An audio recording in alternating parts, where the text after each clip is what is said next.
জুলাই সনদ বাস্তবায়ন নিয়ে অনেকে বিভ্রান্তি তৈরি করছে বলে অভিযোগ করেছেন স্থানীয় সরকার মন্ত্রী মির্জা ফখরুল ইসলাম আলমগীর। বলেন, কমিটমেন্ট অনুযায়ী সরকার জুলাই সনদ বাস্তবায়ন করছে। যেসব বিষয়ে বিতর্ক তৈরি হয়েছে তা আলোচনার মাধ্যমে সমাধান হওয়া উচিত। শফিকুল ইসলামের রিপোর্ট।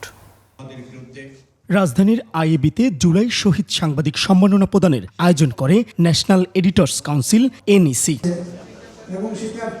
প্রধান অতিথির বক্তব্যে স্থানীয় সরকার, পল্লী উন্নয়ন ও সমবায় মন্ত্রণালয়ের মন্ত্রী মির্জা ফখরুল ইসলাম আলমগীর বলেন, ফ্যাসিবাদ সরকার তাদের নীল নকশা বাস্তবায়ন করতে বিগত দিনে গণতান্ত্রিক প্রতিষ্ঠানগুলোকে ধ্বংস করে দিয়েছিল।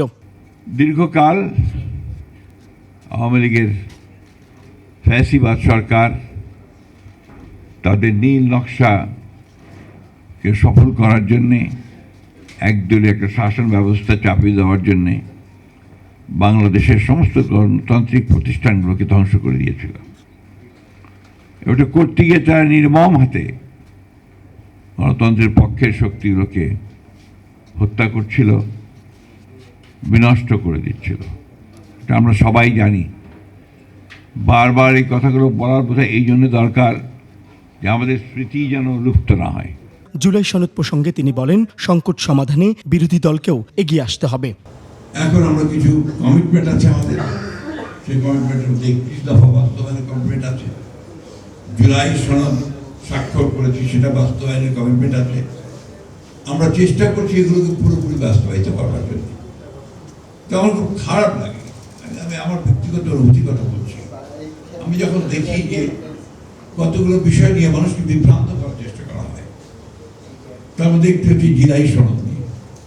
দৈনিক আমার দেশ পত্রিকার সম্পাদক মাহমুদুর রহমান বলেন, ফ্যাসিস্ট সরকার যতই হুমকি দিক, তাদের মোকাবেলায় দেশের মানুষ প্রস্তুত।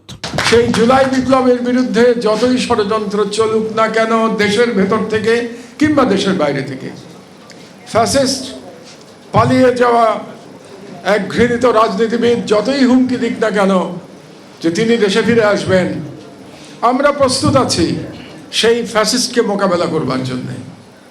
একবার তাকে দেশ থেকে বাধ্য করেছি আমরা, আর একবার তাকে তার সাজা কার্যকর করবার জন্য আমরা লড়াই করব। স্বাধীনতার পর জুলাই গণঅভ্যুত্থানে সবচেয়ে বেশি সাংবাদিক হতাহত হয়েছে বলে জানান সাবেক অন্তর্বর্তী সরকারের প্রেস সচিব ও ডেইলি অদা পত্রিকার সম্পাদক শফিকুল আলম। শফিকুল ইসলাম, 21 টেলিভিশন, ঢাকা।